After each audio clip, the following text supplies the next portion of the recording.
Coming to you from the M&M Exterior Studio in Nooksville, Virginia, this is Flushing It Out with Samantha Spittle, the introvert's extrovert. She talks to people so you don't have to. For now.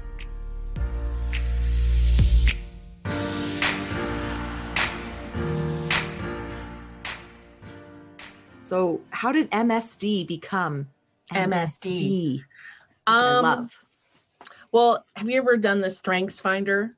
Yes. So Yes. one of my big strengths is a ranger. So this is why I'm good at planning stuff, but also I think when I'm watching people, which I do a lot, I watch people all the time, is how are they doing stuff? You know, and I kind of pull out the pieces. And when I was working at Blackboard, I was there were a fair amount of women, and I was in software development, but there was a ton of guys. So to be heard, is different for women way back when, God, 20 years ago, for real. But there's this woman that I worked with, and I'm still friends with her today. And we'd be having these discussions, and I would put forward a idea, and people would just be like, "Nah, no," and then keep talking. She would do it 20 minutes later, and everyone would be like, "Oh my God, that's so amazing. We've got to do that." And instead of like hating her for it, I don't think she was like purposely taking my idea or anything like that. It's just that she had better timing. And she knew when to float an idea and how to position the idea much better than I did. So I just pay attention to that, and I started changing the way that I put forward ideas. I would wait much longer for people to have voiced their opinions. And then I will. Wisdom. That is wisdom right there. That is for everyone listening. That is personal. That is professional. That is wisdom. Yes, because everyone needs to have their piece. Yes.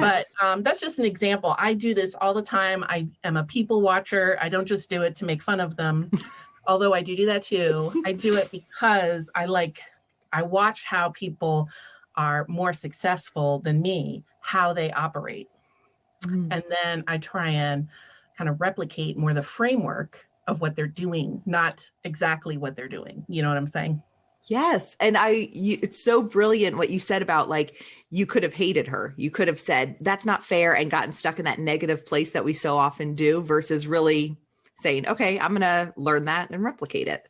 Yes. That's wisdom. Yeah. And she is an amazing person and always has great ideas. But there were definitely times I was like, oh, why?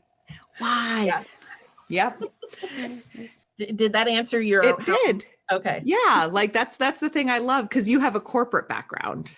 I do have a corporate background. Yes. And you're wife and mother. You're entrepreneur. Sister, daughter, friend, cousin, all the titles. So what would you say the thing is that you're most passionate about? Well, right now I am very passionate about my business. I hate to say it. My kids are like, you work all the time. But I would say I've always been a family first person. Because working in corporate and at Blackboard at that time, I was one of the first people that was married and had kids in that group. So they worked all the time because it was fun. There was a bunch of people our age, go out partying, drinking. It was a lot of fun to work there. And so they worked a lot of hours because we were working with our friends. Yeah. And, but I didn't do that. I've never been that kind of person. So I would go home to your little children, because now they're teenagers, right? So exactly. You're in a different season. I was in a totally different season. And even before I had children, I was working there. I was like, well, I can only go out 2 nights a week because I have to hang out with my husband. But family first is important to me. Even as a manager, it was like, whatever the issue was, if it was a family or work, it was like, family comes first. You're going to regret it if you don't do this. So like, being involved in school, I was my daughter's Daisy leader. I coached soccer. I didn't do as much with Declan because he was like really good at soccer. I coach soccer, but I'm not a good coach at soccer. I'm not any of those things. I'm not any of those things. But I will have a conversation with you. I will try to listen my best, but I will not coach. Right. Well, I bring people together. So like I had another lady that was really good at organizing, and also she played soccer. And then we had this young woman who was like fresh out of college and played soccer. So she was actually the technical coach is what we call her. But I bring people together. I don't try to do it all. You're the fun one. I think you're the fun one. You're like, you're like corporate meets party meets success, everything. Yeah. Cause I've been saying it. If you've been around me in the last couple of months, I say, if MSD says to do it, I do it. So, Awesome. That's why I want to know, like, what's this badass? So coming from corporate, you come over to this entrepreneurial world. What do you feel like your biggest struggle was when you were working corporate? And how has that changed you? My biggest struggle working corporate is, which you may be surprised, is that I did not feel like a thought leader. I didn't feel like I had my own point of view on things. Part of it was, I was going to say, explain that thought leader real quick. Like, what do you mean by thought leader? Thought leader, like I was in quality assurance, which is software testing. I did project management. I did program management. I just didn't feel like I was an expert in any of those areas and was posting on social media and like, because the people I was working with all were doing that. I'm a user experience expert, and they had blogs and everyone had something like that. And I didn't feel like I did that at all. The other thing I struggled with is I'm actually really terrible at politics. I'm just too direct. I don't like playing the game, and so I don't do it very well. But I don't feel bad about that. No. I speak what's on your mind. Yeah. Yeah. Moving into entrepreneurship, I do feel like a thought leader. I have developed my point of view. And I really love that. That's actually something that I look back and I'm like, why wasn't I a little bit more ballsy in positioning my thoughts that way? It wasn't that I didn't have expertise and that I didn't have expert ideas. It's just I wasn't comfortable saying I was. Yeah. What do you think brought out some of that confidence? Because I think about that a lot too for me. Like when you said about the politics, same. I feel like I'm great at getting along with people. Like I can do the friendliness, but I also feel like I have some stories. I'm sure I've told them in the past, but like if, my gym teacher like embarrassed me in front of the class and my parents were like, well, then you need to talk to him about it. So like the next day I went and I was like, I don't like the way you treated me. And I don't want to be treated like that. And, when I've told that story over the years, it was like, you said that to him. It's like, well, yeah, why, I don't care. Like, I don't think I was rude about it, but if you make especially a woman, but if you make like a teenager feel like they're rude for standing up for themselves. And so then you put that in corporate and the whole hierarchy, like, I can't do that. So, but I can see in the areas where I'm growing, where like I haven't said stuff because that people pleasing aspect that I'm like recovering people pleaser. So for you, like, I love that. That's why I love that thought leader. Like, yes, a thought leader. And you have those opinions then. So like, what do you think was the shift? Well, I think you have to have that opinion of yourself as an entrepreneur. And so that's part of it. I mean, I would watch people that were in leadership positions above me, and I could totally see that they were just saying they were an expert and everyone was believing them. That's more wisdom right there. That's some more wisdom. But I think that was closer to the time when I left corporate. And so when I moved into entrepreneurship, I continued to see that, where people say that they're an expert and that they're positioning themselves as a thought leader. And I realized, what am I waiting for? Nobody is going to crown me a thought leader of anything. I have to crown myself. And I just have to do it, and start getting comfortable with it. So it did take quite a while because I wouldn't say that I hit my stride until I was about 2 years into my business. But that's a great point to bring up, because so often we think that it needs to be fast. It needs to be, just that we quickly put it together. And I think that there's definitely something to be said for life experience, going through that, walking through that. I mean, that's why I was thinking this morning about, man, with this podcast, when I'm talking to people, who am I talking to? And it's so funny you said that, because I thought I'm talking to experts, because everyone is an expert on their own life if they deal with their stuff. You know what I mean? If you ignore your stuff, but if you deal with your stuff and you kind of figure out like, all right, you said you started this business and it's like, it took you 2 years, but it sounds like you were working out that stuff to be like, no, I am a badass. I am an expert in this. And you really walked it out. And so that's why everyone has the value, because it's your own stuff. It's your own life. Yeah. Yes. Yeah. And the other thing that I struggled with when I switched to entrepreneurship was that I knew everything, because, I had run a department of 80 people and it was a $20 million profit center, blah, blah, blah, I knew this stuff. So why do I need to have a coach? Why do I need to pay somebody else to tell me how to do this? I know how to do it. So the first 2 years, I really struggled with that. And I learned that running a department or a company is very different than building a company.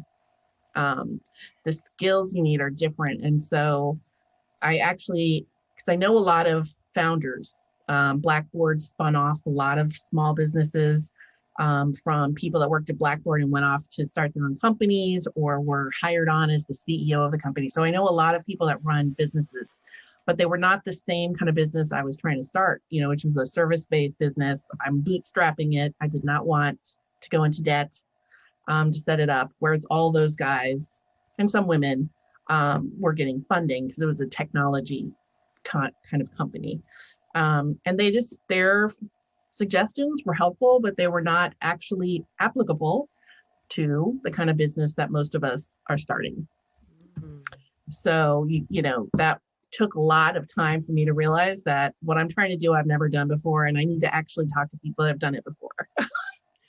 And that's, something we talked about before was your desire for women to talk more about making money. And that is related to spending money, supporting businesses. And you do a post every year where you put all the logos up of all the small businesses you support on Small Business Saturday. You didn't just say, support small. You said, these are the businesses I have paid. And thank you very much. I was in there for an awesome project that you let me work on. So thank you. So I would love to hear your wisdom on that, because I love how you walked us through kind of that realization that I don't know it all, because I know even if people don't say that, there's a part of us, we do think that. So you went that, and then you actually put some money down. And that's, I think for me, I can't speak for everyone else once again, but like for me, it's that fear of spending money. And I guess we could dig that layer back, and I could say it's a fear of investing in myself. It's a fear of putting, if I actually put some money out on the line, then I actually have to follow through, because a lot of times in entrepreneurial circles, you hear like passion project, and this is my fun thing. And I've described my stuff as my passion project. And if we peel back the layers, that's just another way too of being like, just playing with it. Like there's not I'm not really putting a lot out there. I'm not risking a lot. And when I saw your small business, all those, it's like, you're really putting, the money in, you're, not only supporting others, but you're putting it into, more importantly, yourself and your business. Yeah. I have always invested in myself. So I'll tell this story because everyone's always shocked. When I worked at Blackboard, this guy, Erwin, would call me Mary Sue because the way I would say stuff was aggressive and kind of grating. Because I am super direct. That was partially why people wouldn't hear me, because I was, just too pushy. I was trying to overcome my, I think, insecurity by being overly aggressive and not assertive. So one of the first big things I invested in was a communications course. Because what I'm saying is not mean. It was just the way I was saying it. So my tone, how fast I was talking, how loud. Are you kind of blown away? I am blown away, because You're just so nice. But you are direct and you're sharp. And so, man, that money, that, boom, let's go back to old, past you and be like, worth it. Yep. Totally worth it. And it was immediately worth it. Like I took the class, it was like a 2-day class, but I was invested and I made some of the changes that I realized I needed to make. And it was shocking how quickly people saw the differences and responded positively to them. So, like I asked for feedback. I would go to my peers and, being an education company, I think people were open there to see change and transformation. Yeah. Not all companies are, but I said, I took this class. These are the things that I'm working on. I would love your feedback on what you've seen change, where I could work on. And they were all, really supportive. I got good feedback. I got positive feedback that it was making a difference, and then some constructive feedback on areas I could focus on. But the way I show up today is so different than this was 2006 is when I took that class. That's awesome, though. I don't think we talk enough about change and how it's good to change. Because at least for me, I feel like, we talk about transformation and all that kind of stuff, but change is hard. And what I heard you say is like, you had to listen to constructive feedback, which could also be known as constructive criticism. Right. That just makes me cry. So it will, if we want to change, it requires taking a hard look at ourselves. And so for me, I am always drawn to people who are willing to do that because it's hard work. And I think that's because I'm always digging back the layers. So I think that I'm not shocked. I am, and I'm not. Like, I'm shocked to hear that, like, what? You do such a good job at, with your CRM program that you have. Like, I am always asking you questions and you're so kind in your responses. And I'm always imagining you being like, oh my gosh, Samantha. No, it's delivery in a way is what I had to change. Yes. Yeah. Yeah. But I think it is hard to hear feedback, but you're never going to change if you aren't open to what others say, because the reality is not the way you intend. Your intention is not reality. Their perception is the reality. And that is a big lesson everyone must learn. So so then help blow my mind a little bit more when it comes to that constructive feedback. What's your mind strengthening, thing that helps you absorb that? Have you always been the type of person that can take that, or how do you not? Like, my go-to might be, I hear it because I like to, I feel like but I probably am going to lay in bed for a while under my weighted blanket just to process it and then hit the ground running a little later. So do you have anything that might be a little bit more productive than laying underneath a weighted blanket? Well, first of all, I'm asking for it. So it's not a surprise. I think when someone just comes up to you and they're like, can I give you some feedback? And you're like, yes. Yes. Yeah, I would love it. I would love it if you could tell me all the ways that I'm like screwing up. That would be awesome. I would love it. Right. That's perfect. Asking. Yes. Yeah, because it's much harder when it's a little bit of a surprise. But when you're asking, you can set the tone. The person is going to be, hopefully you're not asking a jerk, but they're going to be more receptive to being kind about it too. So I think that changes the way that you receive it. And that's brilliant too, because you also can ask safe people. I think that's a thing with constructive criticism or, constructive feedback, all that kind of stuff. When you have mentors, when you have someone who you trust, and I think you can hear those harder things, because when you invest in relationships, that's, it's easier to hear the hard stuff from people who, have your best interests at heart and things like that. And even if it's not as like mushy as that sounded, just even, in a corporate setting too, they want you to succeed because we're all in this together. So. Exactly. And I do still have a hard time hearing when someone's telling me, I heard someone blah, blah, blah say about you.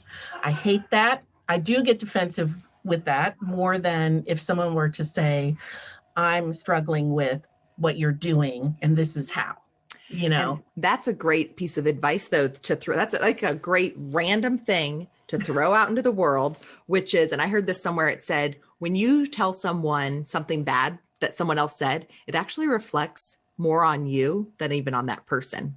Like if you're, it's like, oh, it's not me. I just wanted to let you know, like, so just FYI. Yeah. Nobody wants to hear that. No one needs to hear that. I wish I could quote the Schitt's Creek quote. There's like a gossip is the devil's telephone, and just hang up. Just hang up the phone. I love that show. I know, me too. My husband's just now catching up on it, and I'm me too too. tired. I just started. Oh yeah, okay, good. I still have the last season to go, so he's watching it, and I want to rewatch it with him, but I'm too tired at night, so he watches it, and then I miss it. But I'm just glad he's finally getting the joke, because I just realized, and I also talk like it all the time. I'm like, yeah, I'm sorry. I love that for you. Love that for you. That chick, I love her. For you. This so one good. Woman that I work with, I'm not going to name her name, but she is all over the place. She's on the news, stuff like that. But when you see her networking, she says, "It's you. I'm so happy to see you." And it does make you feel so good, even though I bet you she doesn't know my name. Exactly. But you just feel so you. Yes. You. I've probably been guilty of that too. You. Well, I try to bring that enthusiasm when you meet somebody. It's like, because that does feel good. It always feels good. Okay, so we're in 2021 now, right? I don't think I answered your money question yet. Yes, so let's get into that then. Because you were asking about investment. Yes. How do you invest in yourself? Oh, good. That was such a good side note, though. I'm glad we went down that road, though, because I think that was awesome. So, okay, so money. Making the money. Yes. So I invest in myself. I've always done that. I think my mother is the one that probably instilled that in me. But being around. Well, now I'm like, now you don't know. What did your mother do? So we can do that to our children. But okay, your mother invested in you. She encouraged and uplifted you probably. Okay. Yes. But as far as making money, I think being around men, in technology, it's not that they're just about money, but they're not afraid to say that money is important, and so I think that if you're going to play with the big dogs, you have to play with the big dogs. You have to be open to it. And I was making a good deal amount of money in corporate.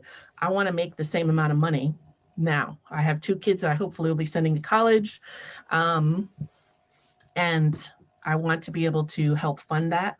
So I need money to do that as, a equal partner in my marriage. Yeah. So if I don't know what it would be like if I never really worked and wasn't bringing in as much as him. Like we've always been financially very equal. And now we're very not equal. And I want to get back to that equality. So part of it is just, I like making money. I like not feeling like I have to ask questions about when I spend it. And yes. Yes. Not that we don't talk about, when I'm spending stuff on family, but it's very liberating when it's, you're bringing in money, that it's, how much money the household needs and how much is really fun money. And I like having more fun money, I think is part of it. Yes. And there's nothing wrong with that, right? Because if you're not used to making money, then it's like, and I can speak from experience, it is like, I don't really need to make money. I'm used to not making money, so I don't mind not making money. It's totally fine if I don't make money. Oh my gosh, I don't even want to. And then I make money and I'm like, oh my gosh, is this what it's like when you have some money? And I'm just talking like some disposable, yeah. I think that women, it should totally be, that's why I like Nicole Magoo with Ambition Unboxed. She is all about supporting ambitious women. And I've loved my conversations with her where she talks about just really encouraging that, because you don't realize how much stuff is kind of subliminally or, just kind of put out there. And it kind of goes back to, women being asked like, so Mary Sue, you're a mom and you have a business. How do you manage all that? Like if a man was on, maybe 1% of the time they get asked, like, how do you do all that? Yeah. So. Yes. I've always asked for money though. I don't know, where was that from, I wanted to be valued. And so I would ask for raises. I would ask for more money. I've always done that. Even if I didn't get it, it was the act of asking. But you didn't feel crushed if you didn't get it? If No. you asked and didn't get it? Because they know for the next time when they're going to be doling out money that I wanted more. More. Oh, dang, another wisdom drop. This thing. And when I was a manager, I would coach the females, women that were, in my circle, if they asked, be like, ask for more money. You just have, like when you're negotiating going to a new job, ask for more money, ask for stuff, because it doesn't matter if you get it all. You have to know what your minimum is. But if you don't ask, then they're going to think that you're 100% okay, that, they're exceeding your expectations. So you always want to ask for something. More PTO time, more money. Ask. Funny side note, because I mentioned that you hired me and I want to yes. people. I just love it. Just this story makes me laugh. Because I was very grateful for what you hired me for. I was like, oh my gosh. And I even felt like, oh my gosh, sucker, Mary Sue. She's paying me because I would do this for free. That's how I'm walking into it. And then when you and I followed up and I told you that, you were like, I knew I was getting a good deal. And I was like, what?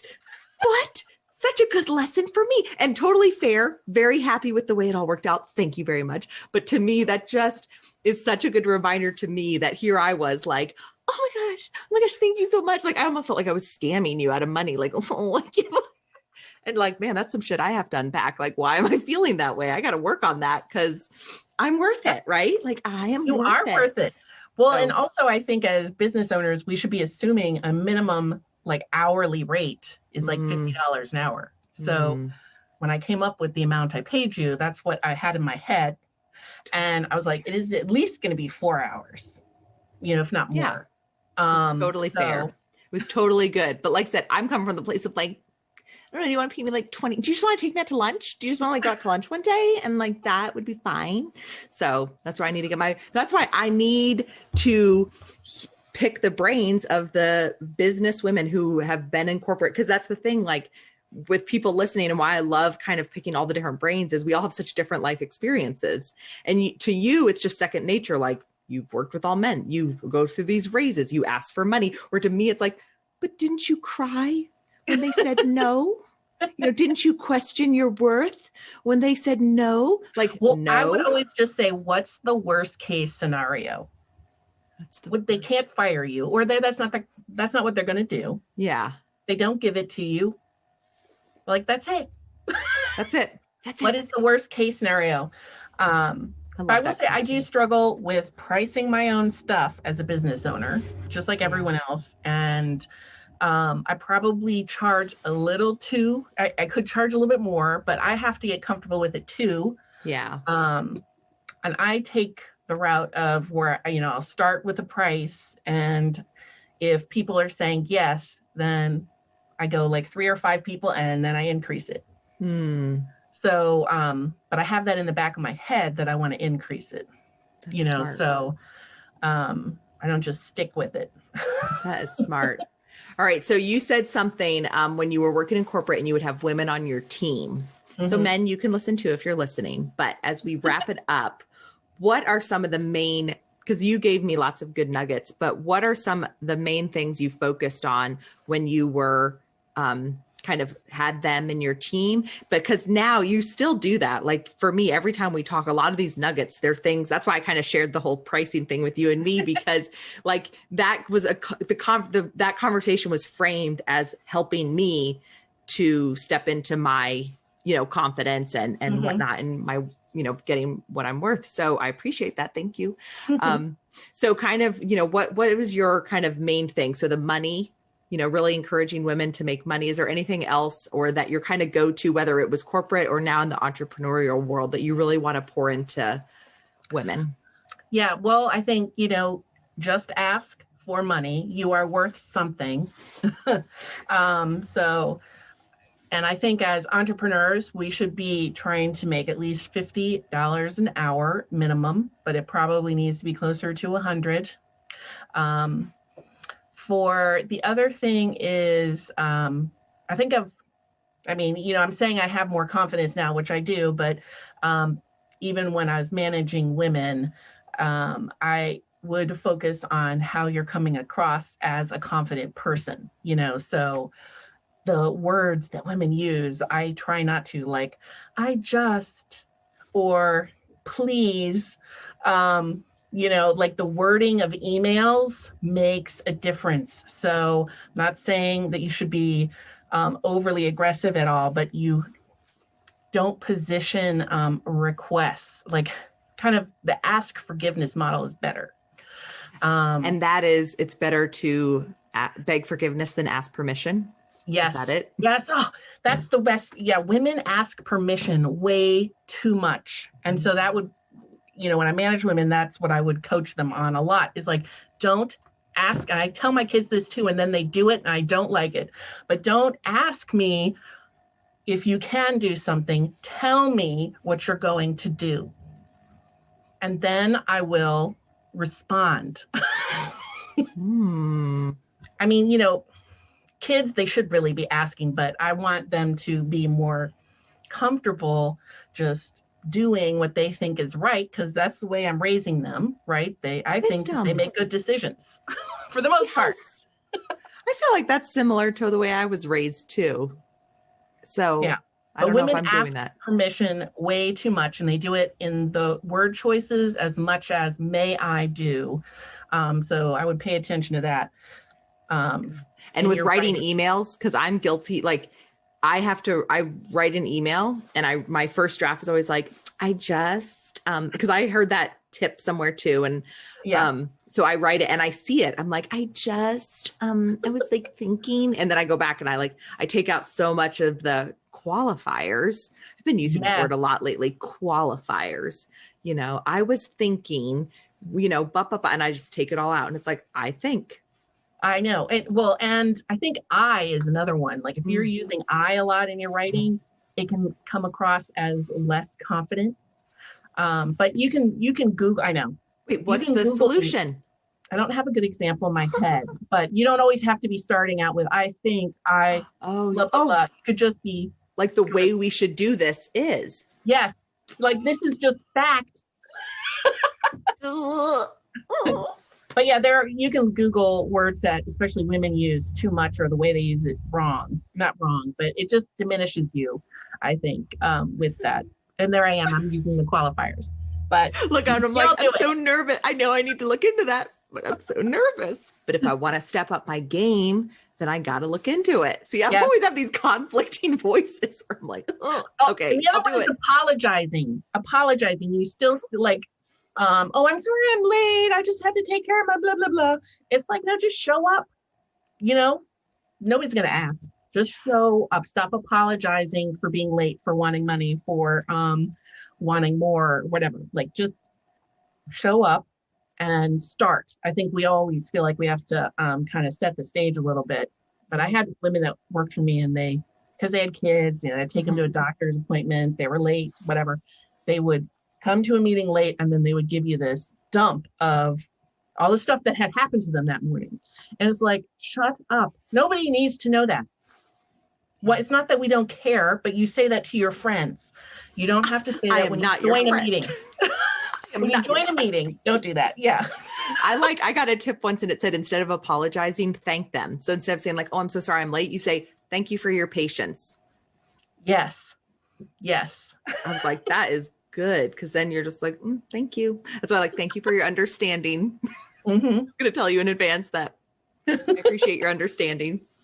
Right. Mary Sue, you are a wealth of information. As I said earlier, if MSD says do it, I'm doing it. Okay. So if people want to get in touch with you, as we touched upon, you are in digital marketing, you do digital tools, you run a CRM, you have a program that does so much more than that. And so basically you have your stuff together.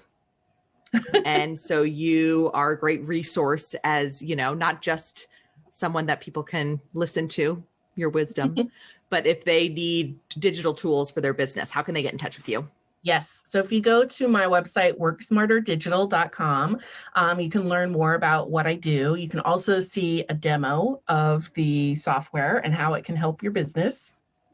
And if you're interested, you can schedule a call with me and I would be happy to talk to you about what, if my tool is a good fit or what other tool might be. Because, I know it's not the fit for everyone.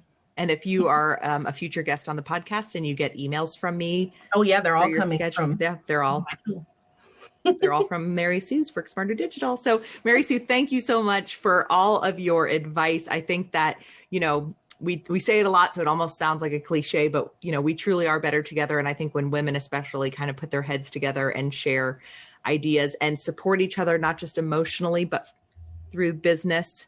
Mm-hmm. Yes. Means spending money together on each other with each other's businesses. We can do some powerful things. So thank you so much. You're welcome. Thank you. It's been a pleasure. And that's a wrap for now. Thanks for listening to Flushing It Out with Samantha Spittle. Please visit our website at flushingitout.com for all things flushing, and be sure to subscribe.